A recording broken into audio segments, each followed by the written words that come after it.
નમસ્કાર મારા વાલા દર્શક મિત્રો, દેશ વિદેશમાં રહેતા મારા દરેક દર્શક મિત્રોને ડૉક્ટર શરદ સોનીના હર હર મહાદેવ અને જય સ્વામિનારાયણ.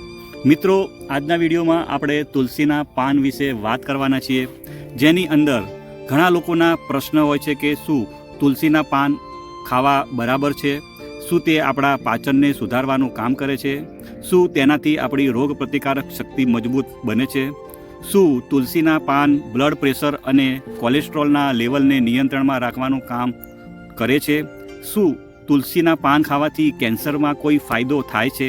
તો મિત્રો, અને બીજું કે તુલસીના પાન ખાવાથી કયા કયા આપણને ફાયદા થાય છે તેના વિશે આજના વિડીયોમાં આપણે વિસ્તૃતમાં વાત કરવાના છીએ. તો દર્શક મિત્રો, તમે મારો વિડીયો છેલ્લે સુધી જોજો. મિત્રો, વાત કરીએ તો તુલસી માત્ર ભારતમાં નો આ છોડ નથી, પણ મિત્રો હિન્દુ ધર્મમાં તેને દેવીનું સ્વરૂપ માનવામાં આવે છે. મિત્રો, વાત કરીએ તો આયુર્વેદમાં તેને મહા ઔષધિ કહેવામાં આવે છે.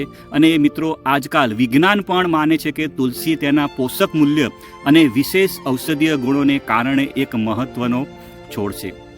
મિત્રો, વાત કરીએ તો તુલસીનું વૈજ્ઞાનિક નામ ઓસીમમ બાસિલિકમ, અને મિત્રો તે એક જડીબુટ્ટી છે. તેનો ઉપયોગ સામાન્ય રીતે ઇટાલિયન અને દક્ષિણ પૂર્વ એશિયન ખોરાકમાં સ્વાદ વધારવા માટે થાય છે. મિત્રો, વાત કરીએ તો તમને બધાને જ ખબર હશે કે તુલસીનો છોડ ઉગાડવો એકદમ સરળ છે. તે ખૂબ જ નાના વાસણમાં પણ ઉગાડી શકાય છે. તુલસીના બીજમાંથી છોડ ઉગી શકે છે, અથવા તમે જો કોઈ જગ્યાએ નર્સરીમાંથી જો તમે નાનો છોડ લાવી અને રોપી પણ શકો છો. એને તમારે દરરોજ થોડું થોડું પાણી આપવાનું છે. મિત્રો, વાત કરીએ તો આપણા પૂર્વજો ચા અને તુલસીનો ઉકાળો બનાવતા અને પીતા હતા, તો તેમને સામાન્ય શરદીથી તાત્કાલિક રાહત થતી હતી.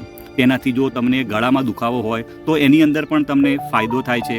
કફની અંદર પણ આપણને ફાયદો થાય છે, તથા તેનાથી પાચન ક્રિયા સ્વસ્થ રહે છે અને આપણી રોગપ્રતિકારક શક્તિ પણ મજબૂત થાય છે, તથા તે તણાવ વ્યવસ્થાપનમાં મદદ કરે છે. મિત્રો, આજના વિડીયોમાં આપણે જાણશું કે તુલસીનું પોષણ મૂલ્ય શું છે, એનાથી કયા રોગો મટાડી શકાય છે, અને છેલ્લે કે શું તે આપણને કેન્સરથી બચાવી શકે છે ખરું.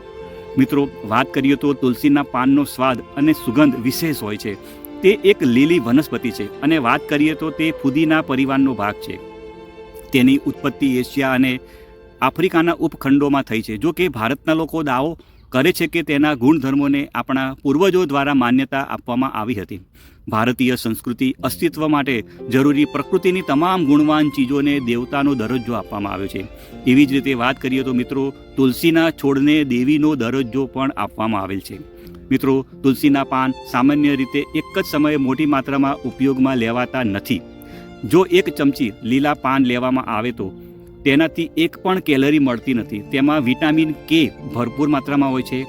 આ સિવાય તેમાં વિટામિન એ પણ હોય છે, અને બીજા મિનરલ્સની વાત કરીએ તો તેની અંદર કેલ્શિયમ હોય છે, આયરન હોય છે, મેંગેનીઝ હોય છે.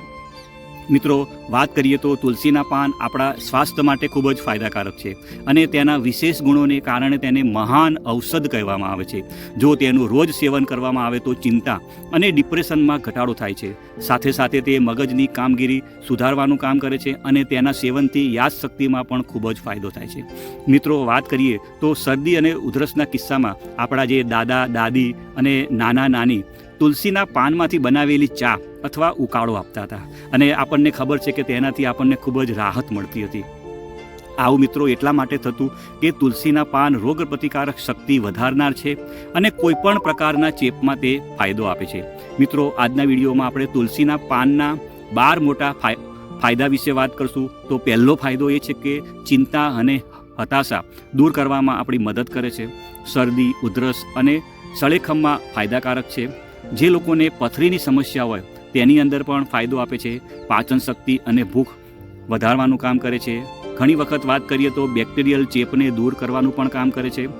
આપણી મગજની કામગીરી સુધારે છે. યાદશક્તિ વધારવાનું કામ કરે છે. તુલસીના પાનની વાત કરીએ તો તાવ, મેલેરિયા અને પેટના દુખાવામાં ફાયદાકારક છે. અસ્થમા અને સૂકી ઉધરસમાં પણ ફાયદાકારક છે. ટ્રાયગ્લિસરાઇડ અને કોલેસ્ટ્રોલ લેવલ ઘટાડવામાં મદદ કરે છે. ઘણા પ્રકારના કેન્સરની સારવારમાં પણ ફાયદાકારક છે. આપણું બ્લડ પ્રેશર કંટ્રોલમાં રાખવાનું કામ કરે છે, અને સાથે સાથે આપણું બ્લડ સુગર પણ કંટ્રોલમાં રાખવાનું કામ કરે છે. મિત્રો, વાત કરીએ તો ઓગસ્ટ 2016માં નેશનલ લાઇબ્રેરી ઓફ મેડિસિનમાં પ્રકાશિત થયેલ એક અભ્યાસ અનુસાર તુલસી આપણને ઘણા પ્રકારના કેન્સરથી બચાવવાનું કામ કરે છે. અને આ અભ્યાસમાં એવું જોવામાં આવ્યું કે તુલસીએ ટેસ્ટ ટ્યુબમાં માનવ આંતરડાના કેન્સરના કોષોનો વિકાસ અટકાવ્યો. મિત્રો, વાત કરીએ તો જાન્યુઆરી 2015માં નેશનલ લાઇબ્રેરી ઓફ મેડિસિનમાં પ્રકાશિત થયેલ એક અભ્યાસ અનુસાર તુલસીના પાંદડાના અર્કમાં કેન્સર વિરોધી ગુણધર્મો છે. તુલસી કેન્સરના કોષોને વધતા અને વિભાજિત થતાં અટકાવે છે. આ પછી તે તેનો નાશ પણ કરે છે. મિત્રો, વાત કરીએ તો ઘણા બધા વૈજ્ઞાનિક અભ્યાસો કહે છે કે તુલસી એક પાવરફુલ એન્ટી કેન્સર એલિમેન્ટ છે. જો કે સંશોધકોનું માનવું છે કે તે વાતને સંપૂર્ણ રીતે સાબિત કરવા માટે હજુ પણ લાંબી હ્યુમન સ્ટડીની જરૂરિયાત છે. મિત્રો, તુલસીના પાનનો ઉપયોગ પરંપરાગત ચાઇનીઝ દવાઓમાં સદીઓથી હૃદયરોગની સારવાર માટે કરવામાં આવે છે. મિત્રો, વાત કરીએ તો મે 2010માં નેશનલ લાઇબ્રેરી ઓફ મેડિસિનમાં પ્રકાશિત થયેલ એક અભ્યાસ મુજબ તે હાઈ બ્લડ પ્રેશર ઘટાડવા અને કોલેસ્ટ્રોલના સ્તરને સુધારવામાં સક્ષમ છે. મિત્રો, વાત કરીએ તો તુલસીના પાનમાં એન્ટીઓક્સિડન્ટ અને આવશ્યક તેલ ભરપૂર માત્રામાં જોવા મળે છે. તે રોગપ્રતિકારક શક્તિને મજબૂત બનાવે છે. જો તુલસીના પાનનું નિયમિત સેવન કરવામાં આવે તો તે શરીરને ચેપ અને રોગો સામે લડવામાં મદદ કરી શકે છે. તેના પાન સામાન્ય શરદી અને ઉધરસની સમસ્યામાં ખૂબ જ ફાયદાકારક છે. મિત્રો, તુલસીના પાન ખાવાથી પાચન એન્ઝાઇમનો વધુ સ્ત્રાવ થાય છે. તેની મદદથી પાચન સરળ બને છે. તેનાથી એસિડિટી અને ગેસની સમસ્યા પણ દૂર થાય છે. મિત્રો, તુલસી એ લોકો માટે રામબાણ સાબિત થઈ શકે છે જેમને વારંવાર પાચનની સમસ્યા રહેતી હોય. મિત્રો, આગળ વાત કરીએ તો તુલસીના પાનમાં કુદરતી એસિડિટી ગુણ હોય છે. આનાથી શરીરના કોઈપણ ભાગનો સોજો ઓછો થઈ શકે છે. લાંબા સમય સુધી એસિડિટી ઘણા ક્રોનિક રોગોનું જોખમ વધારે છે. જો તુલસીના પાનનું રોજ સેવન કરવામાં આવે તો આ સોજો દૂર પણ થઈ શકે છે. મિત્રો, વાત કરીએ તો તે કફ અને વાત શામક ગુણને લીધે અસ્થમા અને શ્વાસોશ્વાસના દીર્ઘકાલિક રોગો, શરદી અને ઉધરસની સારવારમાં પણ ઉપયોગી છે. આ ઉપરાંત તે વારંવાર હેડકીની સમસ્યામાં પણ રાહત આપી શકે છે.